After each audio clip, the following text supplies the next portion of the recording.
تحصیل دخترها چگونه یک آینده می داشته باشه؟ دا چې دشمن ته ورته ملاست یو راستول دي موږ په زموږ مسله ده زما خور ده زما مور ده زما لور ده زما په ضد باندې کاری. شما رابطه اسلام آباد کابل رو چطور میبینین در این مقطع؟ دغه بهانه چې ټي ټي پی ده او پی پی پی ده او پلانکې ده او پلانکې ده په درد نه وي. آمریکا حالا فکر میکنین به دنبال هنوزم دشمنی است یا اینکه تغییر کرد؟ سیاستی که امارت اسلامی تا اینجای کار در پیش گرفته آیا در مسیر درست تاریخ افغانستان قرار گرفته؟ تروریستان معرفی کړي دي او بد خلک معرفي کړي دي، ناقضین د حقوق بشر معرفی کړي دي. چرا امارت اسلامی به رسمیت شناخته نشد؟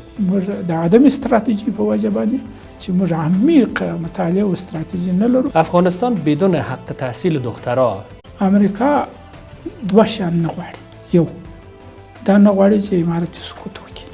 گفتگوی ویژه با عبدالسلام ضعیف